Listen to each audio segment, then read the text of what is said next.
after the speaker council, we do our referrals, which basically talks to what legislative items we forward to us to vote on this evening, or whether we call for them, meaning that we ask for them to come back for a subsequent meeting, or they're just pieces of information. You can always get our legislative agenda and items on the city's website if you want to know what the council is contemplating and working on.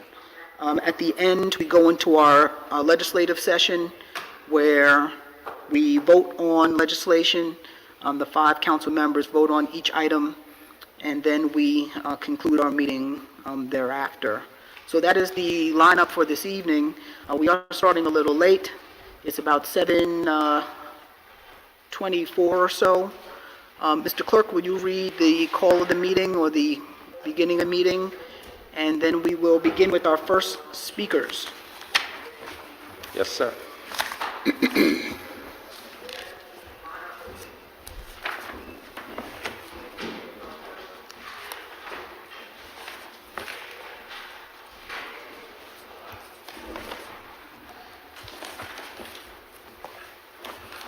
Well, welcome this evening to the Mount Vernon City Council meeting held tonight, Wednesday, March 10th. Scheduled time at 7:00 p.m. It is a hybrid format, both in City Hall and the council chambers, as well as online via Zoom and Facebook.com. For those viewing only, you can join at Facebook.com/MOUNTVERNONNY. Thank you, Mr. Clerk. Thank you. I'm going to begin with Mr. Jeff Monroe. You'll be the first speaker this evening, Mr. Monroe. As you know the rules, we have usually 3 minutes, and then you have a warning. Then there's 1 additional minute with a total of 4 minutes. Good to see you, sir. Thank you, Council President. Good evening. Council President, Councilman Thompson, Councilperson Copeland, if she's on, I think I saw her, and whoever else is in the online or offline community. My name is Jeff Monroe, and I would like to speak to the Police Reform Committee efforts, which I just heard is going to be the subject of some presentation, so that's a relief. I actually had looked forward to following up to the statements I made 1 month ago tonight, actually, 2 council meetings ago, in request for some progress report, so hopefully we see that tonight. But I actually was troubled since that committee meeting, since that council meeting, to actually see the video of the February 17th Police Reform Committee. And I was troubled actually to see, I don't know how to, I'm trying to be diplomatic because, to be honest, I was enraged, and after I got over the anger, I was amused because I really considered that in this day and age, we should have to be in a supermajority black community with a police reform committee that's so sympathetic to the police department and police culture that it's anathema to my common sense, actually, my thinking that we have capable leadership that would consider our community generally incapable of oversighting a police reform effort. Council Thompson, I'm sure you speak freely. I respect that you regularly do. I don't know if you remember the comments that were made. They weren't necessarily attributed to you, but you did affirm them. Actually, you weren't the only one. But there was a comment that oversight of our police department was generally not, in certain people's opinion, not within the purview of the capabilities of this community of 100,000 people. Brilliant, talented people live in this community. Some of them even work in government. But to think that we couldn't possibly come up with an oversight body to properly govern the community, govern the police department that works for and protects and supposed to serve us We certainly do not work for government as the public. The public is, in fact, the beneficiary of the government that works for it. And I really would think that there's a better explanation for why that comment was made. Specifically, I can't, I'm not gonna try to paraphrase it, but I know the word sophistication was used to define the lack or the deficit of the community's ability to oversight police operations. Actually, not operations, but police culture and police mission. So I'm gonna cease speaking about that. The other thing I haven't heard from since that 1 month ago statement that I made was any other progress on our Cable Advisory Committee. No other process or progress has been made in the process. I don't know why it's taking so long. We still have a 21st century demand for electronic communications to the public, and that would be an excellent asset that I would think our administration and our council and our community would like to see happen. So hopefully we can get that done, or some better reasoning tonight as to why it's not done yet. Thank you. Thank you, sir. Sharice Gaines? Yes. Can I be heard? Yes, Ms. Gaines, we can hear you. I could use a nod of the head if we cannot hear you. So, Mrs. Gaines, go ahead. Okay. First, I'd like to thank you guys for letting me to be here tonight. My name is Sharice Gaines. I'm here in behalf of my mother, Jennifer Jones, who was a resident of Mount Vernon for 50 years and a resident of the Mount Vernon Nursing Home for Rehabilitation and Nursing on Clambrown Avenue here in Mount Vernon. And it was this time last year in March that my mom passed away from COVID-19 there at the Mount Vernon, the Westchester Rehabilitation Center for Nursing of COVID-19. And my concern for that is that at that time, I mean, I know it's a growing pandemic running rampant throughout the country, the world. But my mom was in the facility. Can we mute everyone? Because I can't hear. My mom was in the facility and they were giving her a COVID-19 test that I wasn't aware of. Can I be heard? You can't hear me. Is it a nod? Can you hear? Can I be heard? We can hear you loud and clear. Please proceed. I'm not sure if I'm being heard or not.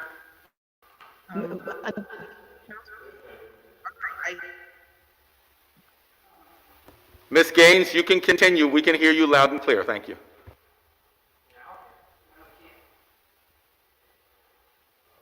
One moment. Now we lost you. Just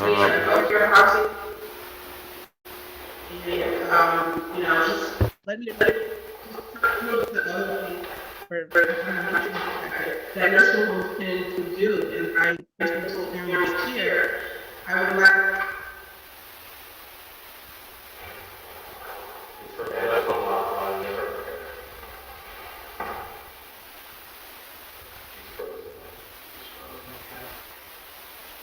So we're going to ask for everybody to mute their phone but Mrs. Gaines, right? And we know she's freezing, but... And I just feel that, I mean, I was born in Mount Vernon Hospital, graduated from Mount Vernon High School. I mean, I'm not, I have a love for this town and city, and I would like to see the facilities here brought to better standards.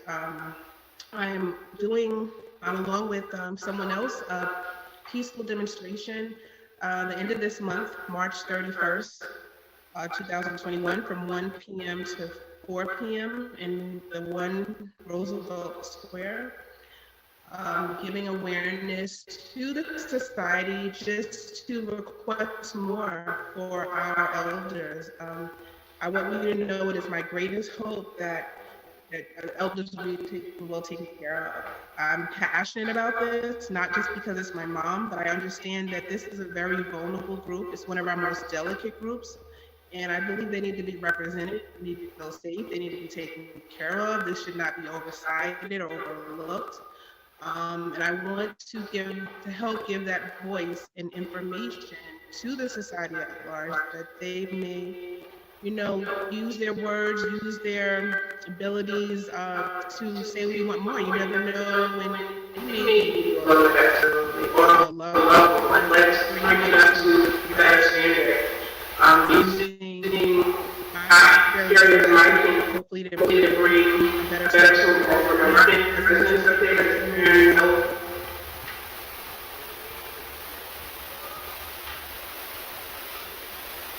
Okay, Ms. Gaines, thank you.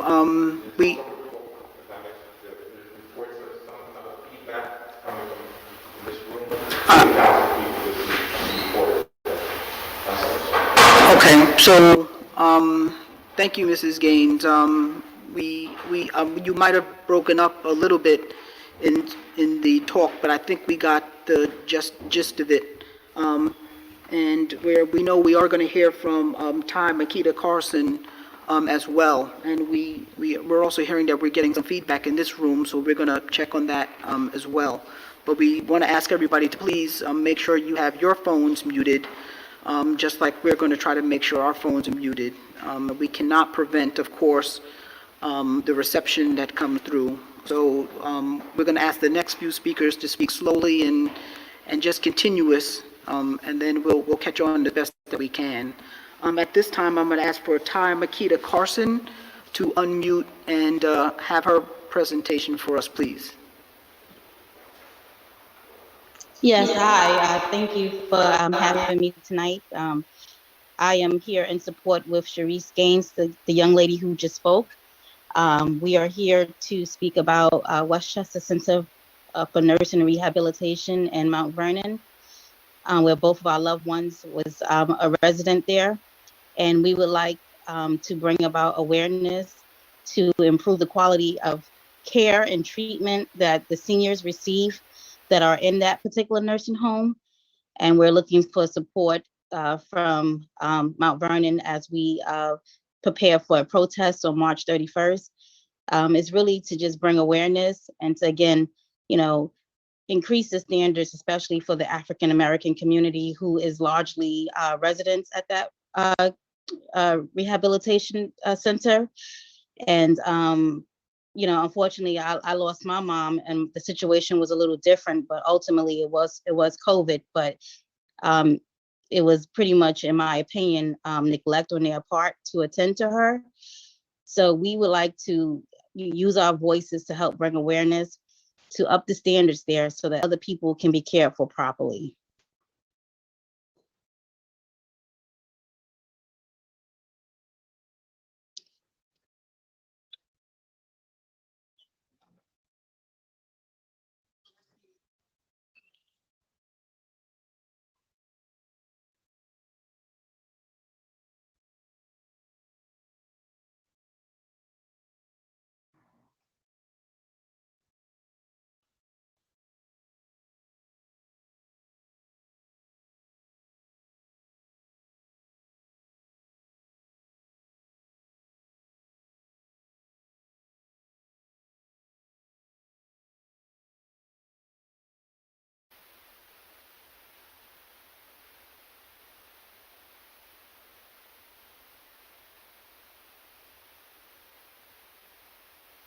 On there. Of course, after having inherited a law department with 2.4 approximately legal fees from the past administrations, one of the first goals of mine was to try to get legal costs under control. Currently, I don't have any control over the cost of the legal department because no one is listening in terms of what needs to be done. And I don't mean by the council. I'm just saying certain city officials are not accepting legal advice. We know who that is. Not understanding that political arguments are not legal defenses. So we are continuing to get needless defenseless lawsuits. We currently do not have Westlaw. So let me describe that for people.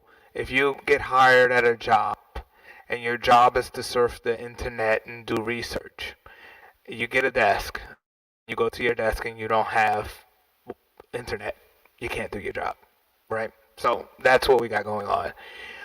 60 to 80% of my time is being spent trying to navigate attorneys threatening to sue, vendors threatening to sue because of issues related to non-payment.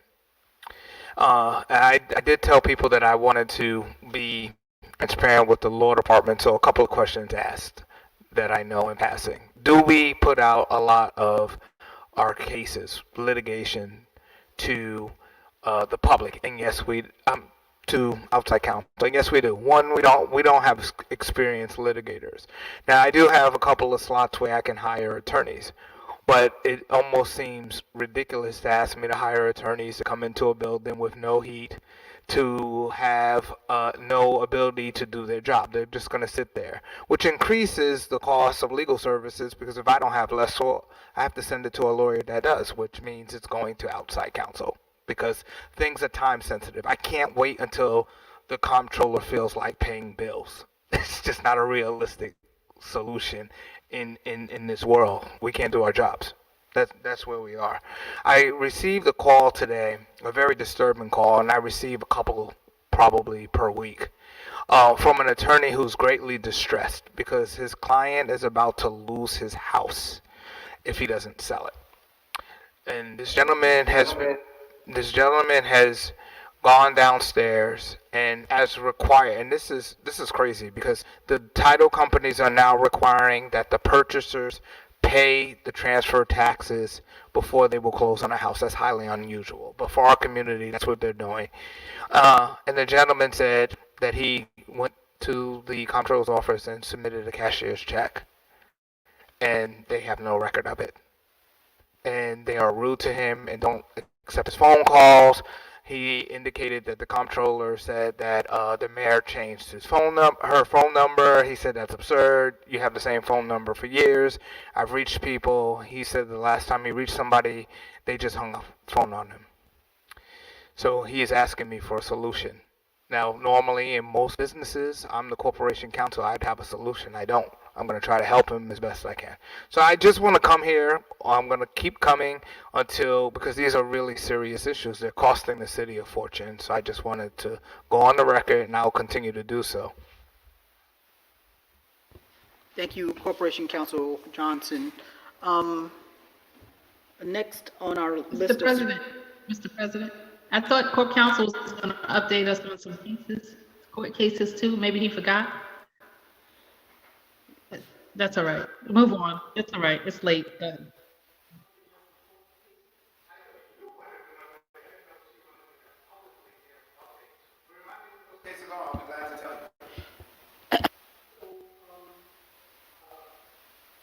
Corporation Counsel, Council Member Copeland was assuming that you wanted a report yourself, not to present it to the public. So we will.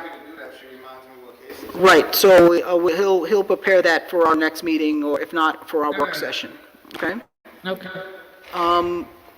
Councilmember Thompson, I know that DC Lackard is next on the list, but is that her? Is that the? Okay.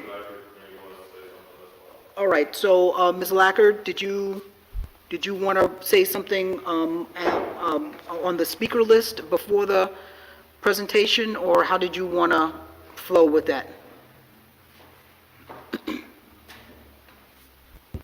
Apologies. No, I believe that I'm on the presentation, or a portion of the presentation, along with my co-chair, Danielle Brown.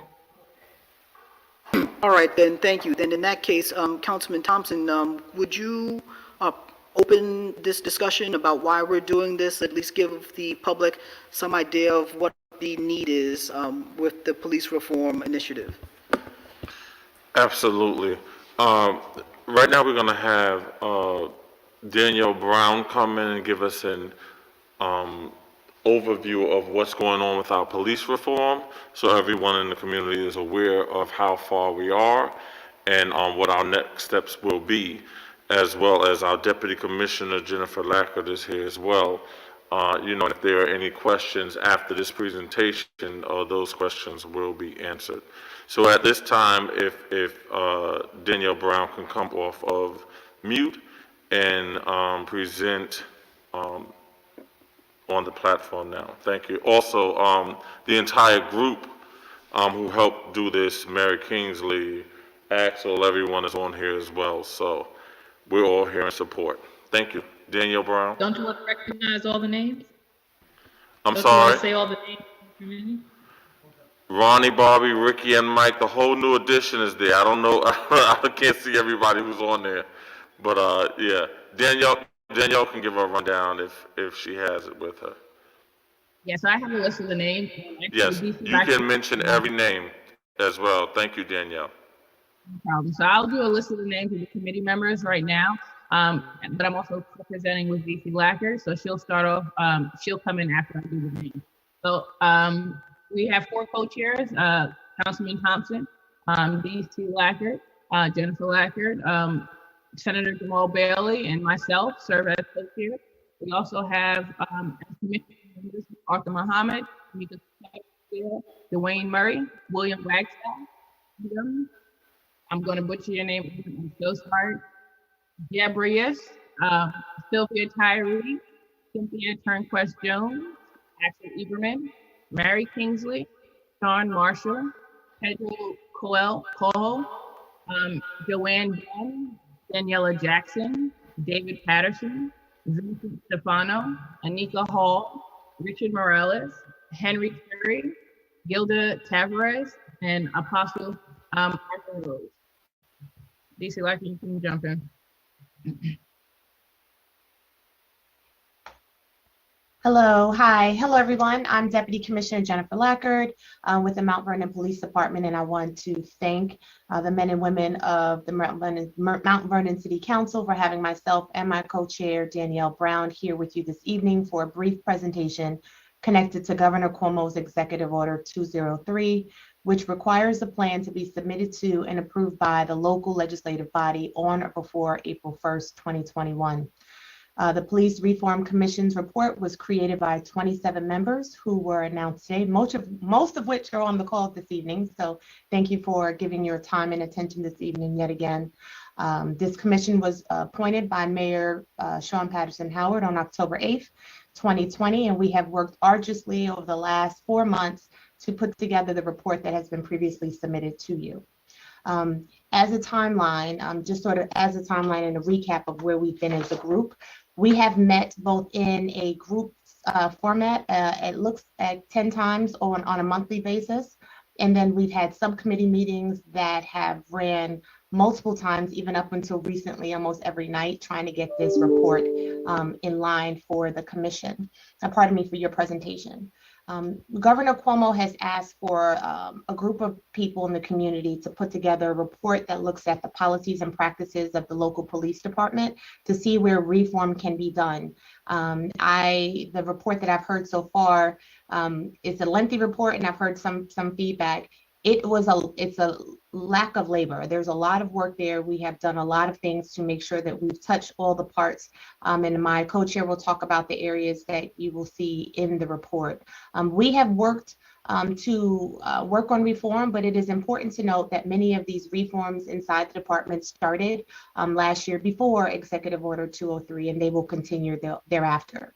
After this report is submitted, we will also resume what we do here in the police department, community conversations. Our next community conversations will be this Monday, March 15th from 10 a.m. to 11:30.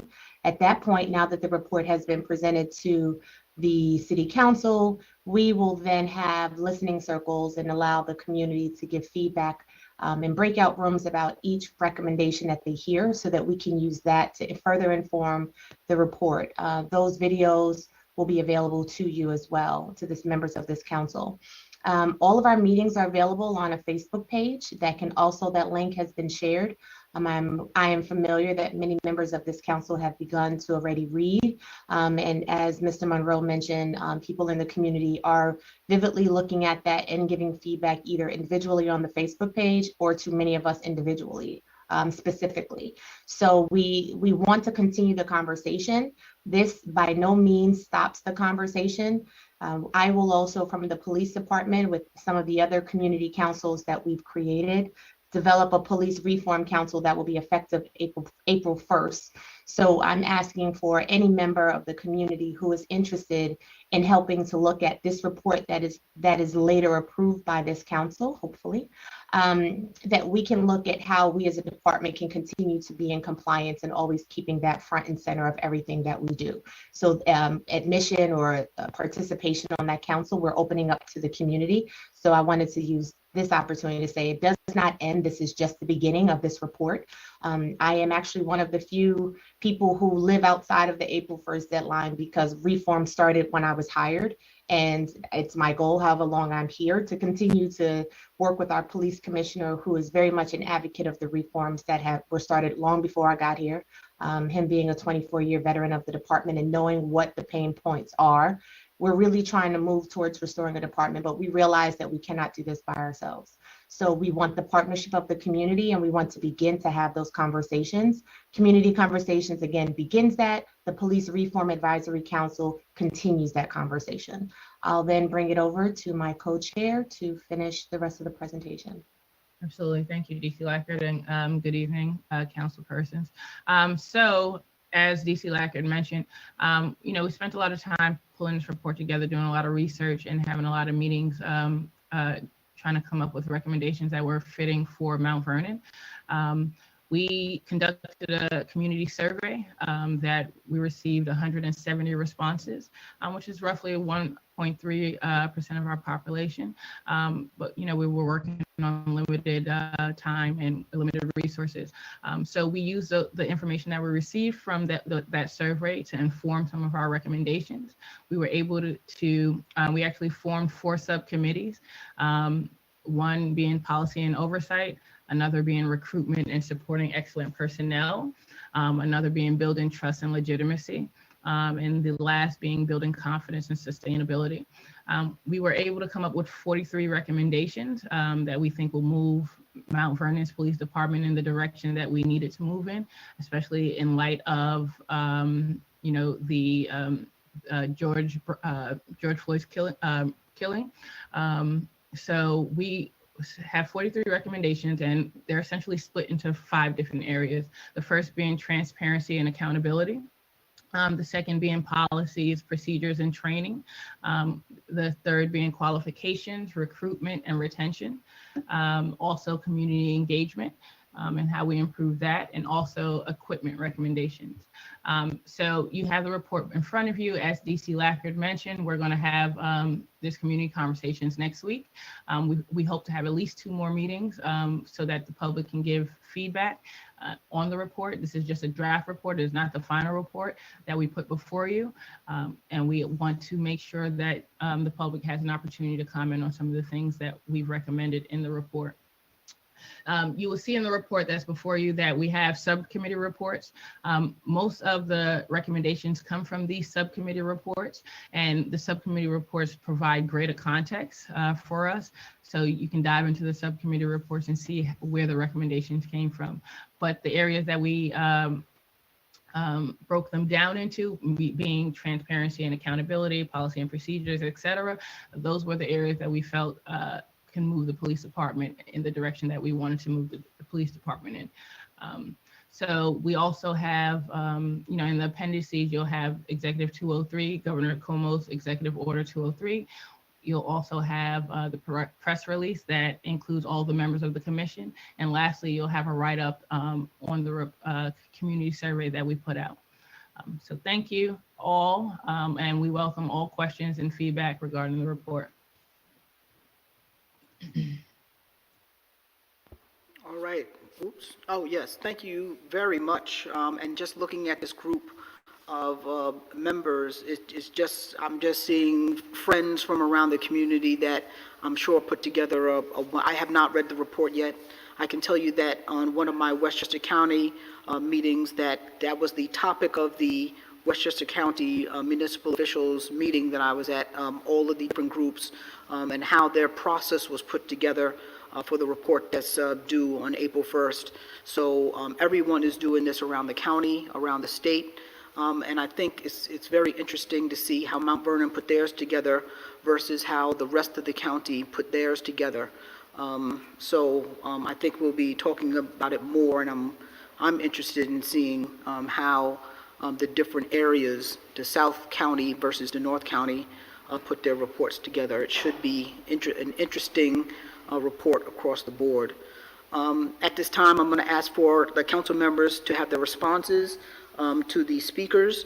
We may want to possibly separate the report that was given, the official report that was given by the police reform group with the regular members that came in to speak, especially to Mrs. Carlson and to Mrs. Gaines. So with that, I'll ask for Councilwoman Duarte to begin in the council response to the public speaking session. Councilmember Duarte? Thank you, Council President. Thank you to the community and to everyone joining us tonight, the public speakers, and especially the public speakers, and also the Police Reform Commission, all the members that have participated in that effort. Quickly to Mr. Monroe, thank you for always keeping us on top, or staying on top of us in terms of your questions and concerns. I hope that the update tonight and the draft report will be able to answer some of your questions regarding the reform efforts. And I can't speak to the comment that you heard at the meeting, but I'm hoping that the commission will be able to adequately address that. In terms of the Cable Advisory Committee, I know that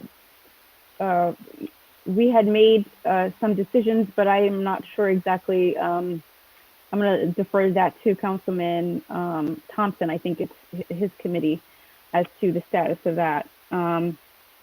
Miss Gaines and Miss Watkins, first of all, my condolences to you and your family on your loss of your mom. And it's not easy losing a parent, and certainly I appreciate and respect very much the effort that you're making out of concern for the conditions in which that occurred, and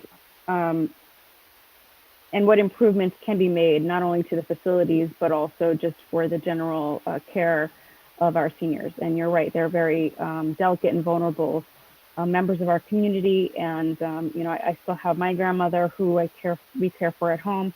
And so I appreciate very much the delicateness of their age and their health and well-being. So I will look forward to your event on the 31st, and also to learn more in detail of your experience and what you're specifically asking for, and whatever efforts the council can be supportive in, especially advocating for your concerns with the state agencies that oversee the nursing homes and the rehabilitation centers.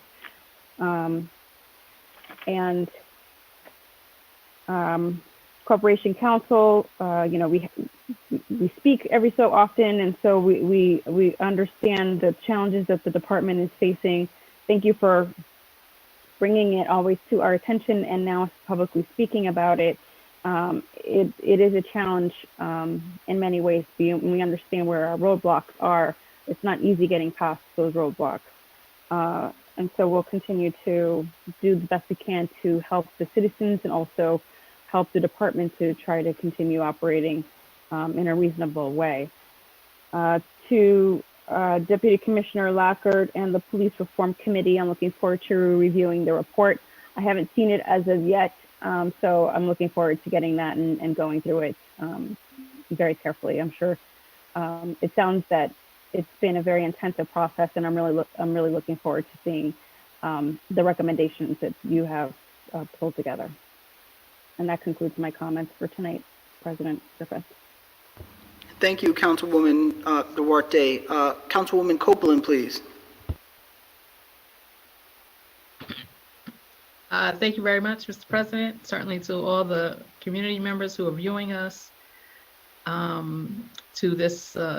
Deputy Commissioner Lackard, Ms. Brown, Senator Bailey in his absence. I know they're in session, and certainly Councilman Thompson.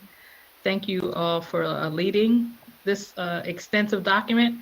So I could probably talk about the next 10 minutes about, since I got a chance to read through it, but I won't prolong because I know they're cold where they are, but I will certainly get some questions and some hopefully helpful things to you that will help you in the process when I look through it. But I commend the volunteers for working on it it's almost 6 months now. So that takes to do that week after week, and it takes a lot of commitment and your volunteers. So we certainly appreciate the work that you put in, and you certainly can see by the detail that's in it. So I want to commend you for that. Mr. Monroe, it's funny that you say that. I had spoken to the clerk earlier, and I was like, didn't he ask for those cable advisory at the last meeting? But I know with so much going on and City Hall being closed a couple of times, I think it may have gotten missed. So hopefully we will have those 4 names on at our next meeting, or if we have a special before our next meeting to move the Cable Advisory Commission, because that's certainly important work. And a lot of people don't Facebook, but they do watch their television and their news stuff. So that will be a great help to those in the community. Ms. Gaines and Ms. Watkins, certainly you have my condolences.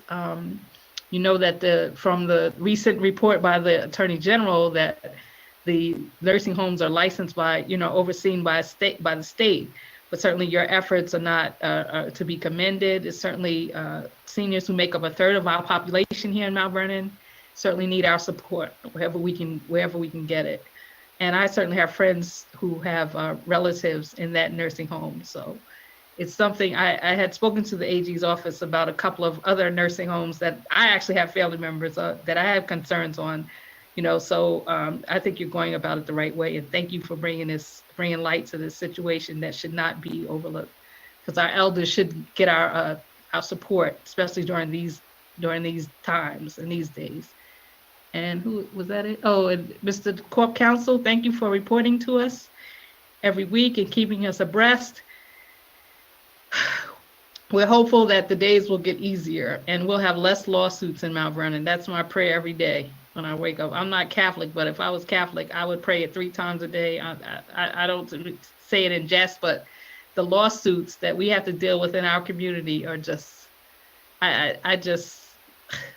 it's so frustrating. It's so frustrating. Let me just say that. And we deserve better. And to get to the real meat and bones and grit of the things we need to make our community better, we got to get past it. So thank you, Mr. President. That concludes my remarks. Thank you, Council Member Copeland. Councilmember Thompson. Yes, thank you, President Griffith. I'd like to say to the families of Sharice Gaines as well as Ty Makita Carson, I'm glad that you brought light to this. You have my full support, and I will be out there in the trenches with you when it's time. I believe you said March 31st, but that whatever date is and how many times we need to go and make sure that we're in solidarity, I'll be there with you. So sorry for your loss, and however I can help, believe you me, I will be there to help you. To Mr. Jeff Monroe,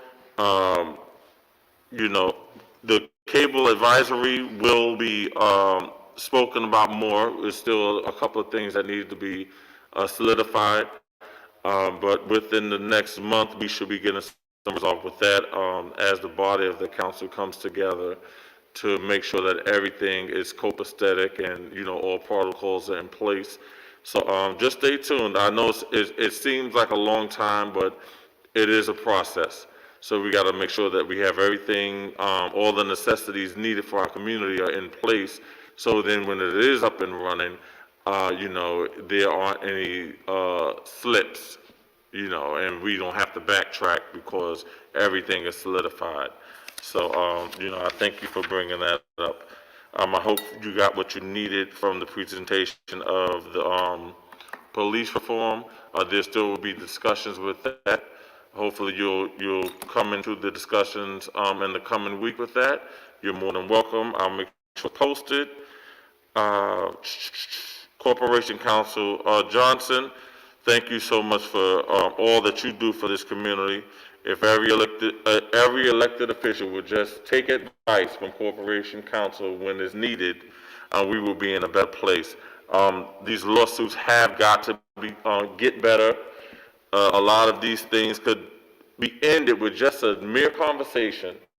But some of us just like to have a lawsuit, and that's a whole nother conversation. But we must do better as a community because most of these things can be resolved with just communication, in which we like. I like to say to Danielle Brown, thank you so much for presenting tonight. Deputy Commissioner Lacker, thank you so much for presenting tonight. The entire team, thank you so much for being here. But I especially want to thank the women on the team because here in Women's History Month, you did your thing. Men, we did our thing on the commission, but women, you rock. So I thank you so much for all the input that you have done for this police reform. I'm excited to see where we're going to go and push our community forward.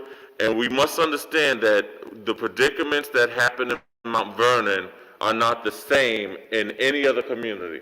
We don't have some of the same chaotic outcomes of other communities. So when we handle our police reform, we're handling it differently. Yes, there are things that need to be addressed, but we're handling it differently because our community is different. So with that being said, I'm looking for our open discussions and going forward, making our city the best it can be because we are the jewel of Westchester and we do deserve better. So that ends my thing. Thank you so much. Thank you, Councilman Thompson, Councilmember Thompson. I'm still trying. Yes, I want to echo what my council members have said. Mr. Monroe. Did you get Councilwoman Farquharson? Oh, I'm so sorry. Councilwoman Farquharson, I apologize. I must apologize. I was attempting to go in alphabetical order, and I failed at that. I'll learn my alphabet. Councilwoman Farquharson, please. Thank you. Thank you very much, Council President. Let me say to Corporation Counsel Johnson, thank you for keeping us updated. I'm sure it's very frustrating not being able to use Westlaw for the execution of your daily duties. So I'm sorry that you are encountering that problem. That must be very difficult for you. To Ms. Gaines and Ms. Watkins, my sincere condolences on the loss of your mothers.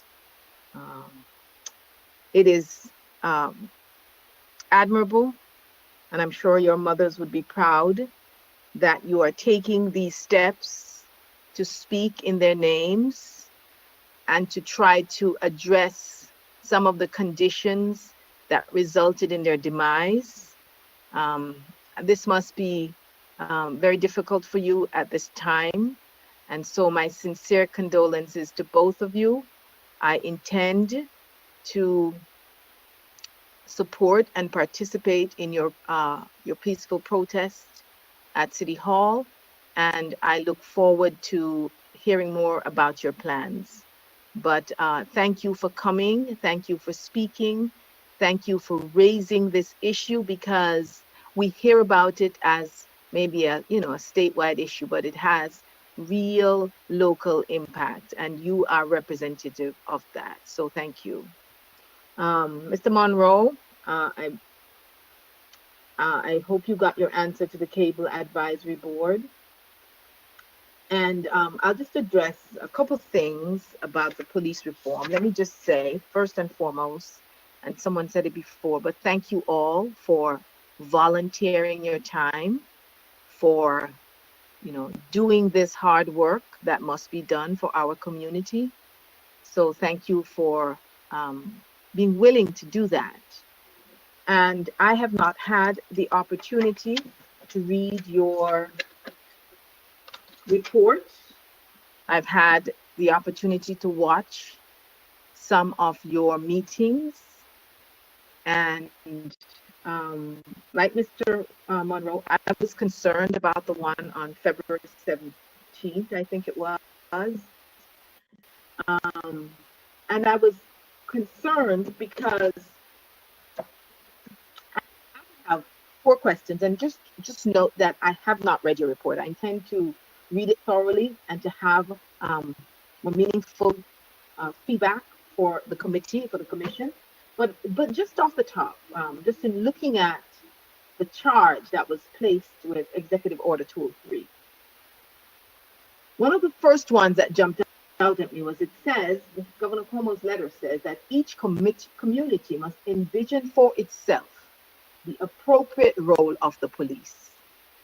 And so I wonder if that is defined in your report. Have you defined in some way, what the appropriate role is? My second question is,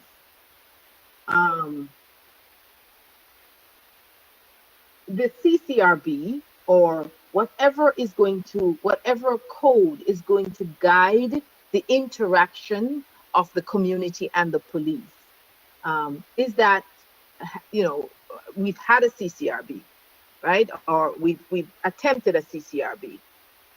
So what is going to take that place if not a CCRB? And so is that addressed in the report? The letter also said, the executive order also says that the entire community should be included in the discussion. And I'm wondering if we can quantify what percentage of our community of approximately 100,000 people have been included in this discussion. Because Governor Cuomo's letter was very specific. He said the entire community must be included in the discussion. So we need to be able to quantify that in some way. And then it also asked for public comment period. So is that the intent, that we will put this out in the public domain and then open a public comment period and wait for that public comment before it is voted on? So again, I want to say thank you for your work. I'm sure it's outstanding work, and I look forward to reading it. But I'd like to, at least have those questions that I've raised. I'd like to have some responses to those. Thank you very much. Thank you, Councilwoman Farquharson. So again, as I started on, I want to thank Mr. Monroe for coming in. Mrs. Gaines and Mrs. Carson, I'm very sorry for your loss. March last year was a very early time during COVID. We were still all just figuring it out. But it doesn't go without saying that nursing homes have a huge responsibility to our seniors. I am very familiar with Westchester Rehabilitation. My father's been in that facility for, I think, going on 4 years or so. And I've had concerns with his care in the nursing home. We've had, but the issues that we've had were dealt with quite swiftly, even to the point of one person not working there any longer, or maybe they were transferred. I've also been aware that the same group owns another nursing home where I look after a senior in the Bronx as well. It's very difficult, especially with the COVID thing, and the charges that are being labeled at the governor are very concerning as well. So your respectable protest or that you're having on March 31st is very honorable, because clearly you two are strong enough in order to put this together, but there are a lot of people out there that don't have the support, And more critically, there's a lot of seniors that don't have daughters like the two of you looking after their parents. So it is very important for there to be people that wrap their arms around not only the nursing homes and the management of it, but of the residents that are there. When I was in Mount St. Michael, we actually, as a part of our campus ministry program, in the morning went to feed nursing home patients at Beth Abraham Hospital in the Bronx. And it's difficult to care for seniors, but it's an honor to do so. Me and my friends that went to the Mount have very funny stories of the things that the seniors used to do. And I remember my senior very well. I mean, like she was like a grandmother. So it's very highly respectable what you two ladies are doing. And the city supports our seniors and will definitely support you two in your march. I have a lot of friends that have people in that nursing home, and we're all concerned. I haven't seen my dad for months.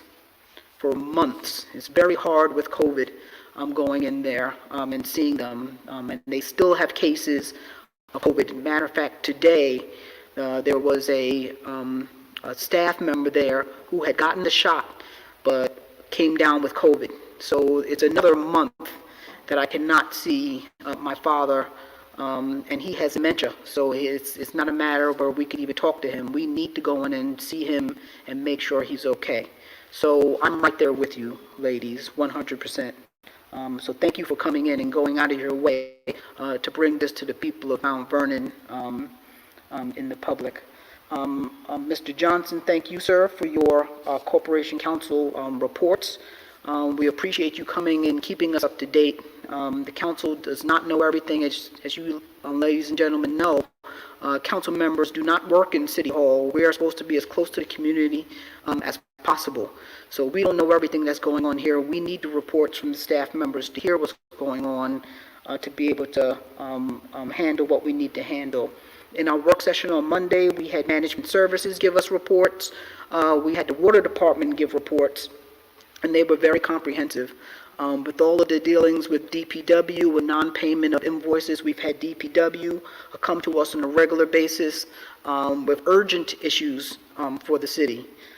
So council members, for our next work session, please line up, I think at max, 2 committees or 2 departments to come to us. Council member Copeland, I think the assessor would be a good person that can come to us, especially with the certiaries that are going on. I was in the mayor's office today with the assessor. Good news that we have of the $1.9 trillion that is coming down from the Biden administration, passed the House and the Senate today. Mount Vernon is allotted over $40 million from the $1.9 trillion. And I'm not talking about the $1,400 that's going to be in a good chunk of you's pockets. I'm talking about directly to the city of Mount Vernon, $40 million. Great news. The next thing that we need to talk about is what are we going to do with that money? How can we allocate that and spread that money best effectively? So we have a great group of people here on the call, and I'm sure in the audience. We need to really start thinking about what's the best way to use $40 million, because we could spend that extremely fast. Things are very expensive. We have to figure out what's the best way to allocate those funds. We still have a lot of work to do. And I'm proud of you, ladies and gentlemen, who are part of this police reform committee. I think Mount Vernon is going to have a very telling report versus some of the other communities that don't have the concerns that we do as black and brown folks in the community. And I'm very proud that the group that we have is of all walks of life, all different complexions, come from all different sides of Mount Vernon. This is a good thing. So I have not read the report yet. I'm not a police person per se. I don't think I've ever chaired the Public Safety and Codes Committee. They always get stuck with finance and planning. But I will read the report. And if I have any questions, I'll come to you with questions and comments about what is next. So thank you. Thank you very much, everyone. At this time, I think we need to move forward. It is cold in here. My toes are cold. So we need to move forward. Mr. Clerk, we have Mr. Zarin on. Do we need to hear from him? Does he have a report for us? Or what do you recommend that we do? Or can we go into our referral? We can go to referrals and any topics on your agenda that you may want him to address, he's available to do so. Okay, thank you. So for the Police Reform Committee, our speakers, thank you very much. You're more than welcome to stay on to see how our council sessions flow.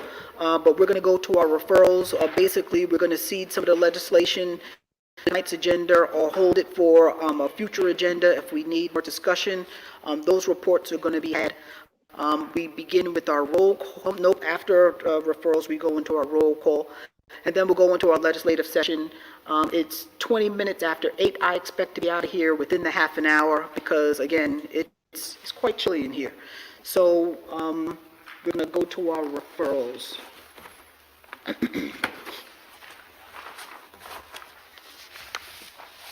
Councilwoman Duarte, are you ready to go? Yes, Council President, I'm ready to go. All right, thank you. Legislation, Public Works. Okay, thank you. Item number 4 is called for. Item number 5 is called for. Item number 8 is for information. Item 15 I called for, but that item is going to be referred to the bond. Item 29 and 30 are both called for, and I don't believe I have any add-ons, so that completes my report. Thank you. Human Resources? Council President. So item 9 is for information. Item 13 is for information with our gratitude. As a matter of fact, I'll call for it because I think I'd like to leave it on until the event occurs, if that's okay. Item 14 is called for because I told you there's another letter, the Attorney General's office, that accompanies this letter. And then item 27 is on the agenda, and I have one add-on that is enumerated as item number 1 on the agenda. That concludes my referral. Thank you, Councilmember Farquharson. Human Resources. That was just Human Resources going to I'm sorry, thank you. Public Safety and Code. Thank you, Council President. I have items number 2, 3, and 2 and 3 is for information. Item number 12 is the agenda. Item number 18 and 19, 20, 21, 22, 23, and 24 is for information. I can't recall what 25 was. I have to look at that. I had it on the agenda. Yes, it's on the agenda. Yes, on the agenda. Items 28 is called for. Item 31, I have it is on the agenda as number 5, and it was an add-on which was on the agenda, but yeah. So it's there. That's all I have for public safety and code. Thank you. Finance and Planning. Oh, let me read hers as well. Thank you. Oh, you got it. Yeah, I'm here. I got number 6. You know, we have talked about legislation. I guess I'm calling for number 6. Yes. Number 10 is for information. Number 11 is for information. Number 16 is for information. Number 17 is information. And number 20 6 is called for. And then our next committee meeting, I think there's something, South Second Avenue, as well as West Library at our next committee. Item number 7 on the agenda is the health. And item number 6 is regarding that completes my report. Thank you. Mr. Clerk, can I have a roll call, please? Yes, sir. Councilwoman Copeland, Here. Councilwoman Duarte, Present. Councilwoman Farkason, Here. Councilman Thompson, Here in City Hall. and Council President Griffith. Here and at City Hall. Mr. Clerk, can I have a, Location? no, can I have an agenda, please? Yes, sir. You have one on the side. Give me another. Perfect. Thank you.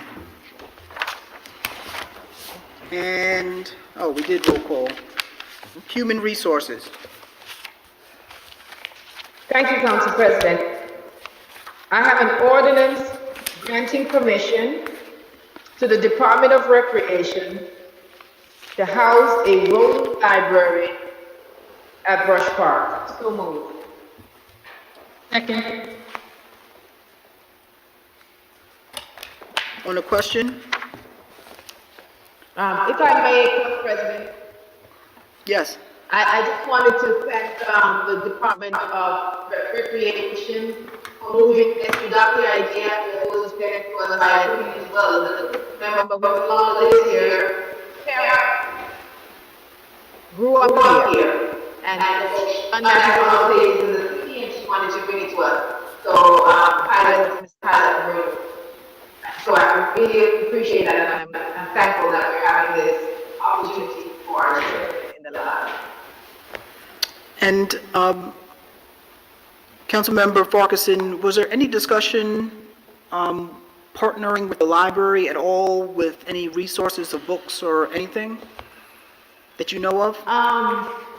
No, not that I know of, but I'm sure it's not precluded. It's not precluded. I can tell you that And I'm sure this won't be the last one. very good. I know that the library has an excess of books.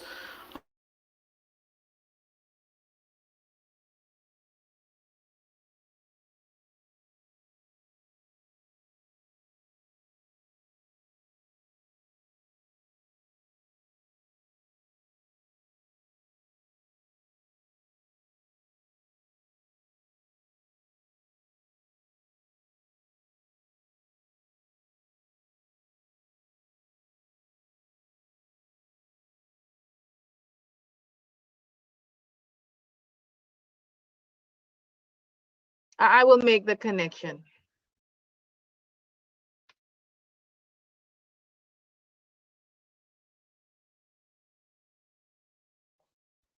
Aye. Councilwoman Duarte, Aye. Councilman Farkason, Aye. Councilman Thompson, Aye. Council President Griffith. Aye. Thank you.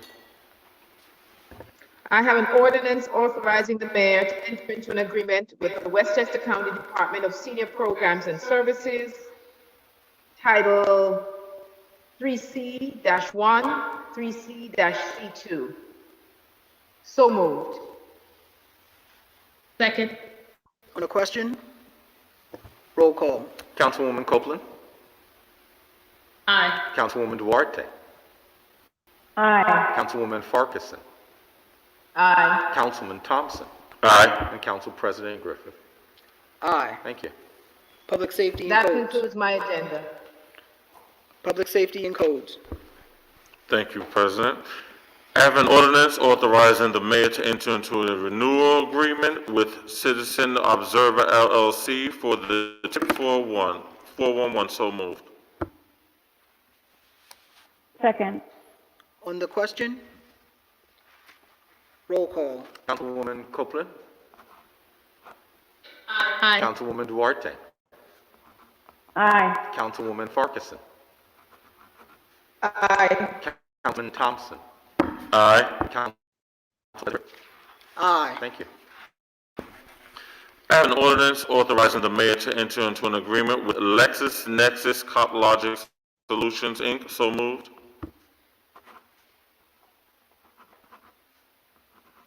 Second.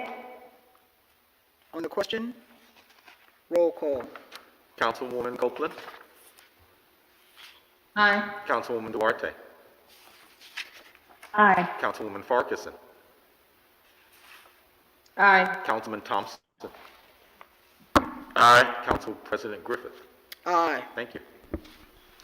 I have an ordinance authorizing the city to suspend the enforcement of Chapter 237, Section 237B, entitled Taxicabs. So moved.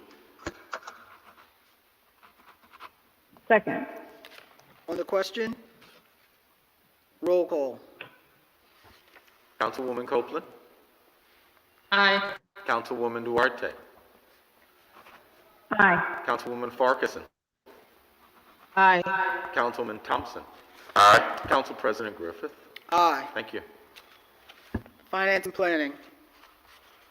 Thank you, Mr. President. I have a resolution of the City Council of the City of Mount Vernon approving a settlement agreement related to 1 Bradford Road. So moved. Second. On the question? On Mr. the question, President? this is where Mr. Zarin would come in. Yes, hi, good evening. Could we, I think we need to add amend and add a final whereas. I've been told that the whereas should read, this ordinance shall take effect upon its approval by the Board of Estimate and Contracts, and 2, the principals of 1 Bradford Road LLC appearing before the City Council at its next work session. That was a request that you all had at the last meeting at the work session. So it would be an authorization and then subject to them appearing at the next meeting, going into effect in the Board of Estimate. Council President, I have a comment. Oh, yeah, good. Council Member Copeland first, please. Your comment? Screen. I'm sorry, I muted myself. I wanted to say, I think we're gonna have to hold this because it's in resolution form and not ordinance form. You can't add Board of Estimate to a resolution. If I'm not mistaken, Corp Counsel. Since we're making an Mike, amendment, come to the mic. since we're making an amendment from the floor, we can amend it. Since we're making an amendment from the floor, that can just be in another part of the amendment. Well, You can let the amend. council on the clerk.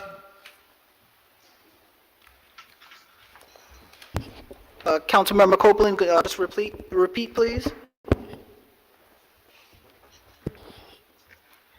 I didn't think we could do resolution to ordinance on the floor, but maybe we can. If Corporation Council says it's fine, then he would know. But I think maybe you could answer. Ask Michael, does he have a problem?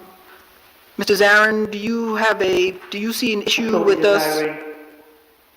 Joins the meeting. I'm sorry, Mr. Zarin, do you see an issue with us amending this resolution to be an ordinance and then adding the language that you, and sending in the language that you've said?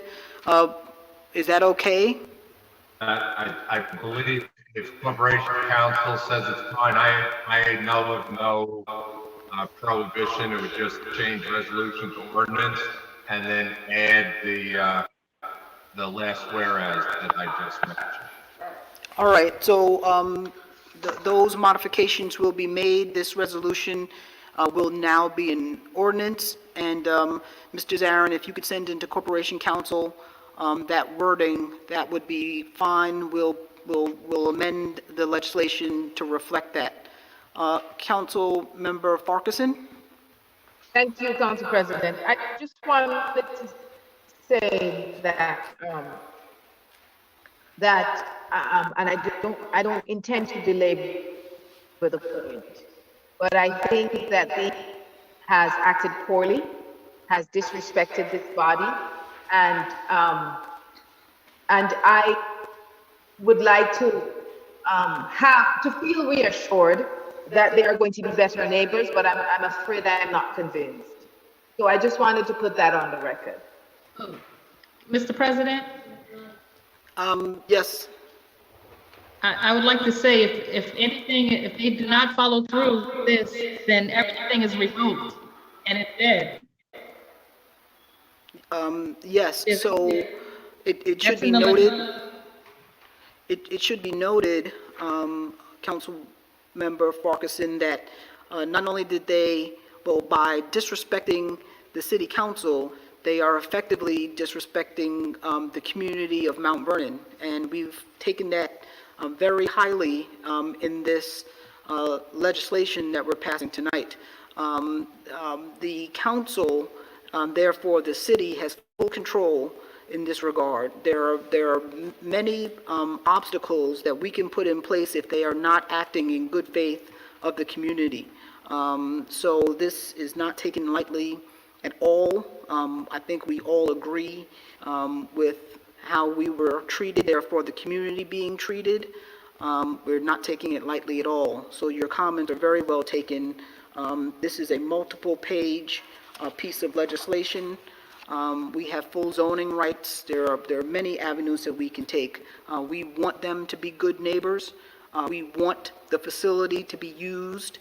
We would like the tax revenue from this building once it is open, and we absolutely don't want to be disrespected in the future. So we'll find out if they're good neighbors by their actions up until we approve what needs to be approved before they can open. So, yes. If I could just say one more thing, and that is that I think that the legislation should say that. The legislation should say that the community was disrespected, that they did violate on multiple occasions despite being given the opportunity to make better. I think that should be memorialized for history. Right? And I agree with Woman Copeland that it should be taken off the floor and brought back properly constructed with the language adjusted. Any more comments from the council? Councilman Thompson, please. Also, I think we get the gist of what has happened as we met with the project here. We understood a lot of this came before I was on council. A lot of this, you know, a lot of what they have done is due to our previous administration, giving them the go ahead to just do whatever they wanted to do. So as we hold these developers accountable, we must also hold our elected officials accountable to make sure that they have the best interests of our community, because our last acting mayor gave them the go-ahead to do whatever they wanted to do. And so that needs to be stated so people know how our community has been treated over time. So when we talk about accountability, it goes across the board. No matter who we are accountable to how we serve our community. And it was not okay for these developers to do what they did, and it sure wasn't okay for our last administration to give them the okay to do so. So going forward, we have to make sure that that never happens again, because our community deserves better than that. So, Councilwoman Parkinson, I agree with you 100%. You know, but we just have to make sure that accountability is there across the board, because our community deserves better.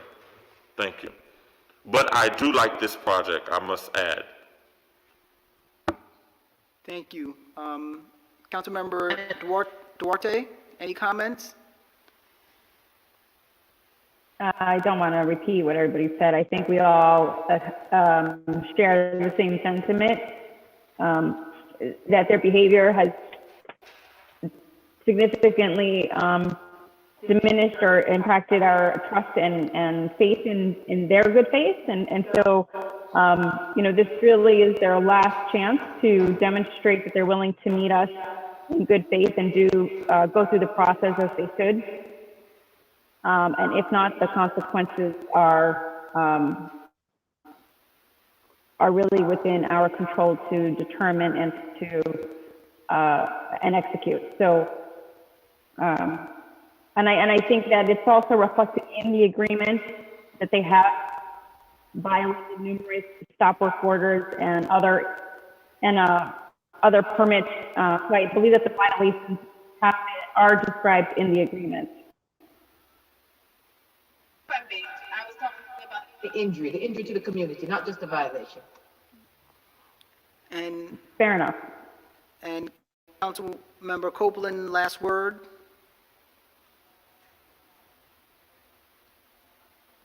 I actually lost my train of thought, so I guess I had a senior moment, an intellectual pause. I lost my train of thought. But everything that's been said, the last changes, I know what it was. The original project that we all loved it, all 5 of us. I just want to go back there. All of us, we loved it. And that's what we want to see for our community, and that's what the community deserves. That's what I was going to say. Yeah, that was it. Duly noted. Yes. Roll call. So, Councilwoman Copeland. Aye, with the necessary corrections. Councilwoman Duarte.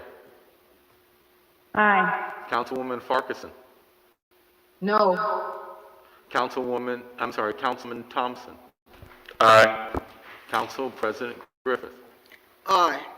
Thank you. So number 7 is held, so that's the end. And if I may?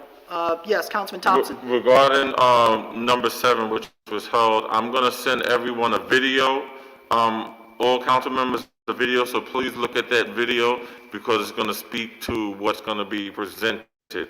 Okay, so just look forward to the video. I'll send it to you tonight so you can look at it before our next meeting. Thank you. Thank you, everyone. Are there any other comments from the council? As I heat up my car. I have a brief comment, just brief. You touched on it a little bit, but I would like to see a body convened as to how the COVID relief is going to be spent in the community to ensure that it's hitting as many people as possible to regenerate the economic engine in our community, regenerate. So I really support that idea that you made before, Council President. Thank you. Yes, Councilmember Farquharson, I fully agree. I think that the council is going to have a major part in the decisions of where that money goes and how it's spent.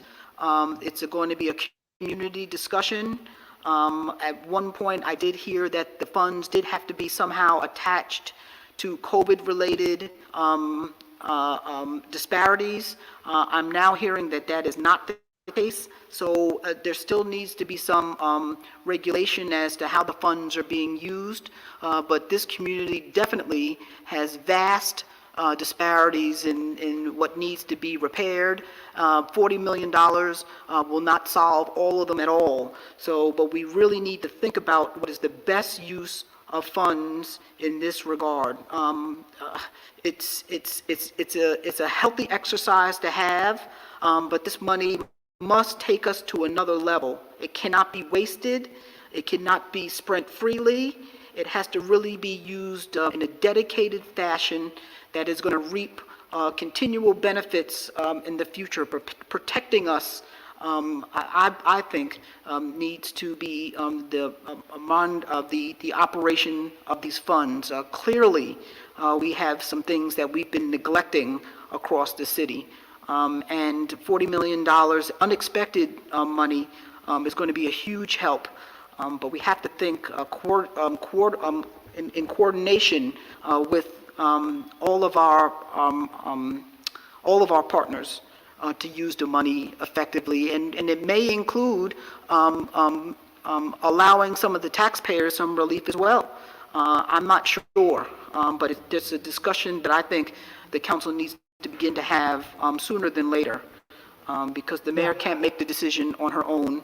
It really is going to be a council decision as well. So thank you. Thank you very much. I'll take a motion to adjourn. I'm not sure if there's any special things we should close in memory of. I think that maybe if it serves Well, it's the 1 council. year. I'm sorry? 1 year, President. It's 1 year since COVID officially closed the stand. Yes, and with Mrs. Gaines and Mrs. Carson on the line, we've lost so many people this year because of COVID. The names are too many to name, but with 1 year of COVID, we should close with a moment of silence for, again, all of those members that we have lost, all of the friends and family that we have lost, and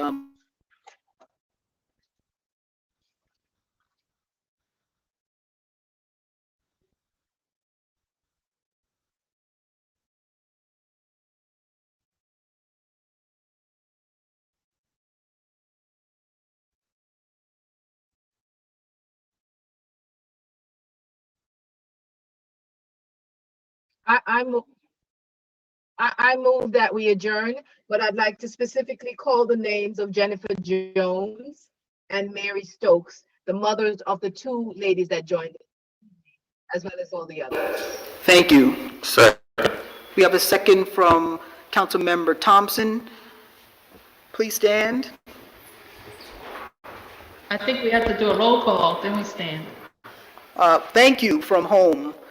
Roll You're call. welcome. Councilwoman Copeland, Aye.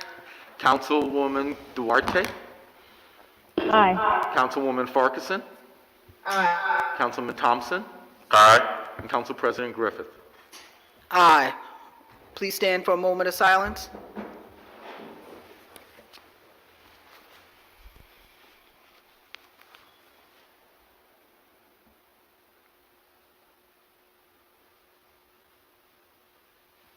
Thank you. This meeting is adjourned. Stay safe, Mount Vernon. Thank you.